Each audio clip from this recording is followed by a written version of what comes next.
Hey, everybody, and welcome back to the Unseen Wisdom. You know how we do it here. As always, don't forget to like and comment and subscribe so you don't miss out on any of our deep dives. Right. You know, sometimes the most fascinating insights, they come from those places you least expect. Yeah. Like, for example, President Tinubu of Nigeria invited the UAE president for a visit, and he accepted. Interesting. Is this just a, diplomatic handshake? Right. Or could it be something a little more? What is a closer relationship between these two countries? Yeah. What could that mean for Nigeria? What kind of doors could it open? Well, it's definitely interesting. And the timing is kind of interesting, too. This invitation came about while President Tinubu was at the Abu Dhabi Sustainability Week, Okay. which is a pretty big deal. Global leaders get together and really try to hash out solutions for the future. I see. Talk about climate change, resource scarcity, all that. Yeah, not exactly your casual meet and greet. No, not at all. And it sounds like this invitation, it wasn't just, something they decided on the fly. No, it came out of like a formal bilateral meeting Wow. with some pretty high-ranking Nigerian officials present. Okay, so this was serious business. Yeah, definitely had that feel to it. So what do you think about the UAE president accepting the invitation? Well, I think it definitely signals that the UAE sees something in Nigeria.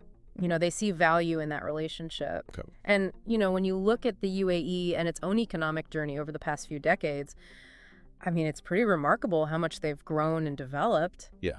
So it makes you wonder what they see, what possibilities are they seeing in Nigeria? Yeah, that's a great question. What's got them interested? Well, during that meeting, President Tinubu, he actually emphasized all the economic reforms that his government has been putting into place. Right. He talked about stabilizing the economy and making it more attractive to foreign investors. And he even highlighted billions in investments that have already come in from the oil sector. So, is this like a sign that there's renewed confidence in Nigeria as a place to do business? It could be. Yeah, it's a possibility. It's worth remembering that the UAE actually imposed a visa ban on Nigerians back in 2022. Oh, really? I didn't realize that. Yeah, because of security concerns and things like that. Oh, wow. So this upcoming visit, it's kind of a chance to hit the reset button on that relationship. Right. It could be a sign that the UAE sees those positive changes happening in Nigeria, that they're trying to address those concerns. So it's like any relationship. Exactly. You got to have that foundation of trust. You're going to have the trust and the stability. Definitely stability. We're going to build something that lasts. So how do you see this meeting playing out, especially considering those past issues, the visa ban? Is this President Tinubu's chance to really showcase those reforms he was talking about? I think so. Yeah, I think this is a big opportunity for him to address those concerns head on. Yeah. To show that Nigeria is serious about security, about creating a more stable and predictable environment for businesses and for investors. It's not just about the economics, and it's about building trust. Absolutely. It goes hand in hand. Right. You can't have one without the other. And showing the world that Nigeria is ready to be a reliable partner. That's a great way to put it. Yeah. Okay, so we've talked about the big picture, but where could this partnership really take off? Where are the biggest opportunities for both countries? Well, one area that President Tinubu highlighted was tourism. Okay. And, Nigeria has so much to offer. It's got these breathtaking landscapes, vibrant culture, historical sites. Yeah. And the UAE, with their experience, they've become this global tourism hub. They could really help Nigeria tap into all that potential. It's like they've got the blueprint right. In a way, yeah, they've done it themselves, so they know what it takes. You look at what they did with Abu Dhabi. They took basically a desert and they created this world-class destination with all these attractions and millions of visitors every year. It's pretty amazing what they've accomplished. And that translates into revenue jobs. It's a huge economic boost. Absolutely. It can be transformative for a country. So could we see something similar happening in Nigeria? It's possible, but, the UAE's success in tourism, it's also tied to their oil wealth, Right. which funded a lot of that development. Nigeria's going to have to find its own path, Yeah. leverage its own unique resources and strengths. Speaking of resources, the UAE relies a lot on imports for its food. They do. Yeah, food security is a big concern for them. But Nigeria has all this agricultural potential. Huge potential. Could they be a key partner in that area? Absolutely. I think that's one of those win-win scenarios. Yeah. Nigeria has the land, the climate, and the workforce. Right. If they can develop their agricultural sector, establish those reliable export channels, it could be a really mutually beneficial partnership. So we're seeing potential in tourism, agriculture, maybe other sectors too. What about technology? The UAE has made some big advancements there. Yeah, they've really fostered this thriving tech ecosystem. Could Nigeria benefit from that? Definitely. I mean, think about Nigerian entrepreneurs collaborating with UAE tech companies, Yeah. developing solutions that are tailored to the specific challenges that Nigeria faces. That's exciting. Yeah, that's where things can get really innovative and impactful. It's not just copying what the UAE has done, it's finding those unique synergies Exactly. where both countries can contribute and benefit. Yeah, find those areas where their strengths complement each other. But let's be real. There's always challenges. Oh, of course, there's no shortage of those. We talked about security. We talked about infrastructure. Are there other hurdles they need to think about? Well, we've mentioned security, but infrastructure is another big one. Okay. Nigeria needs to invest in transportation, energy, communication networks. To create a more business-friendly environment. Exactly. It's about making it easier for people to do business, to invest. It's about building that solid foundation we talked about earlier. Yeah, you can't attract investment or tourism if you don't have the infrastructure to support it. Right. You can't build a house on sand. Exactly. And what about bureaucracy? Is that an issue? Oh, yeah, definitely. Streamlining regulations, getting rid of all that red tape. Mm-hmm.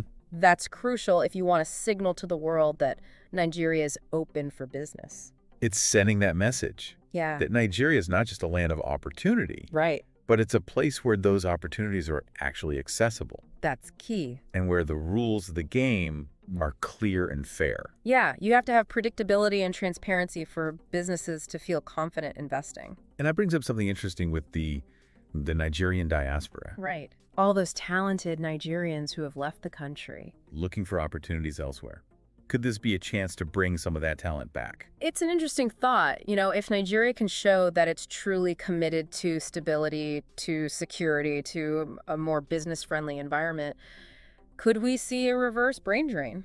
Yeah. Could those talented Nigerians be drawn back to help build this new chapter? It's a compelling idea. It is, and that's one of the things that makes this upcoming visit so intriguing. Yeah. It's not just about two leaders meeting, it's about the potential for a partnership that could really reshape the future of Nigeria. And that's what makes this so much more than just another diplomatic event. Definitely. There's a real sense of possibility here, but I'm curious to hear what our listeners think. Yeah, what are your thoughts on this? What stands out to you about this potential partnership? What are your hopes? What are your concerns? Let us know in the comments. Yeah, we want to hear from you. And we'll be back after a short break to really delve into the specifics of what this could mean for everyday Nigerians. That's what we really want to explore. So stick with us.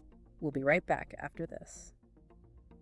It's important to remember that all these partnerships, it's not just about, numbers and agreements and all that. It's about real people. Yeah, exactly. It's about the lives of everyday Nigerians. At the end of the day, it's about creating opportunities, improving livelihoods and building a better future for families across the country. That's what it all comes down to. So how does that actually happen? Well, think about tourism, for example. Okay. It's not just about fancy hotels and resorts. Right. It's about creating jobs in the hospitality industry, transportation, local crafts. It's about boosting small businesses. Exactly. Everything from restaurants to souvenir shops. And creating demand for local agricultural products. Right. It's like a ripple effect. It is. It spreads outwards from those initial investments and touches so many lives. And then there's technology. Yeah, those partnerships could be huge. Nigerian tech startups collaborating with established UAE firms. Developing solutions that are tailored to Nigeria's specific needs. That's the kind of progress that makes a difference. It empowers people. It gives them the tools to build a better life for themselves and their communities. So this partnership, if it's done right, it could be really transformative. It's not just about two countries signing papers. It's about opening doors, sparking innovation, fostering a sense of progress. A sense of possibility. Exactly. That can lift an entire nation. But let's be realistic. I mean, there are going to be challenges along the way. Oh, of course, there always are. We talked about security infrastructure. What about corruption? That's a big one. Yeah, it's been a problem in Nigeria for a long time. How do they make sure that the benefits of this partnership actually reach the people who need them most? Transparency and accountability, that's going to be key. Go. The Nigerian government has to demonstrate that they're serious about tackling corruption head on. Yeah. And the UAE, as a partner, they can encourage good governance ethical business practices. It's about creating a system where everybody benefits. Exactly, not just a select few. And that takes a shift in mindset, It does. both within Nigeria and in how international partners engage with the country. Yeah, moving beyond those old patterns of exploitation. And embracing a model of shared prosperity. That's the goal. Which brings up another point. This partnership, it has to be truly mutually beneficial. Right. We've talked about what Nigeria could gain, Yeah. but what's in it for the UAE? Well, they have their own interests. You know, they're looking to diversify their economy, Okay. reduce their dependence on oil. Secure access to key resources. Exactly. Things like food and agricultural products. And Nigeria with all its potential. It's a valuable partner for them in achieving those goals. So it's a two-way street. It is. The UAE brings expertise, investment access to global markets. And Nigeria offers resources, a young workforce, a strategic location. Exactly. It's about finding that balance. Finding that sweet spot where both countries can win. Yeah, where the strengths complement each other. But we can't forget that the success of this partnership ultimately depends on Nigerians themselves. That's right. The government can create policies, they can attract investment. But it's the people who will drive real change. It's about fostering that culture of entrepreneurship, innovation, hard work. Empowering people to seize the opportunities. Exactly, giving them the tools and the support they need. And holding their leaders accountable. That's important too, making sure they follow through on their promises. Demanding transparency. Ensuring that the benefits reach everyone. It's a collective effort, a shared responsibility. The government, the private sector, civil society. Every individual. Everyone has a role to play. In shaping the future of Nigeria. And that's what makes this so much more than just a diplomatic event. Yeah. It's a chance for Nigeria to really step onto the global stage. Not as a recipient of aid or just a source of raw materials. But as a dynamic and innovative partner. Ready to contribute to the world. It's a chance to rewrite the narrative. To challenge perceptions. And to showcase the true potential of Nigeria. And that's a powerful message. It is. But what does it mean for individual Nigerians? Yeah. How can they prepare themselves for And this? how can they seize the opportunities? We'll explore those questions after a quick word from our sponsor. Okay, so we've been talking big picture. You know, all this potential and the challenges and everything. But let's make this real for people. Right. What does this partnership mean for, like, someone living in Lagos or Abuja? Yeah, how does it actually change their lives? Right. Because it's great to talk about, you know, economic growth and investment. Right. But those are just words until they mean something for everyday people. It's got to make a difference in their daily lives. It's not about GDP going up. It's about, Yeah. you know, families having a better future. Yeah. Young people having opportunities. Exactly. It's about quality of life for everyone. So how does that happen? Well, let's say you're a young entrepreneur in Lagos. Okay. Got a tech startup idea. This partnership could open doors. You know, mentorship funding, even partnerships with those big UAE tech companies. I see. And that's not just about building a successful business. It's about creating jobs in your community, driving innovation in Nigeria. Okay. So that's for the tech people. Yeah. What about everyone else? Yeah, right. What if you're not in that world? Well, think about tourism for a second. Okay. More tourists means more demand for everything.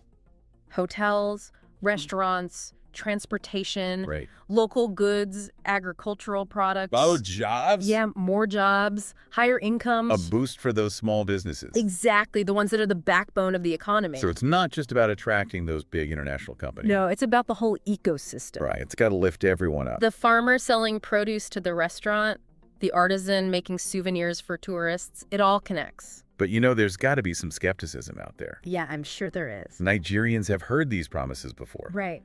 And sometimes they haven't delivered. How can they be sure that this time it'll be different? It all comes down to trust and follow through. What can the government do? Well, they have to be transparent, Okay. open about their plans, communicate clearly with the public. Make sure that everything's above board. Yeah, no corruption. Okay. That's crucial. And they also have to invest in people.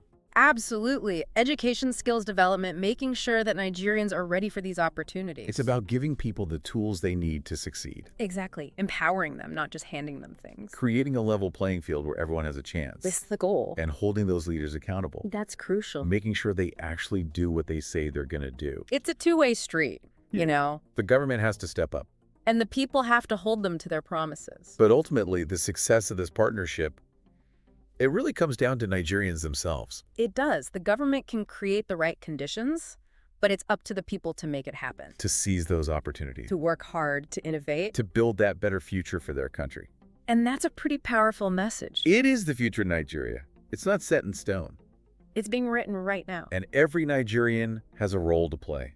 Every single one. So stay engaged, stay informed, and keep asking those tough questions. That's what the Unseen Wisdom is all about. Exploring these complex issues, finding those hidden insights, helping us navigate this crazy world. That's what we're here for. Thanks for joining us on this deep dive, and until next time, keep seeking that unseen wisdom.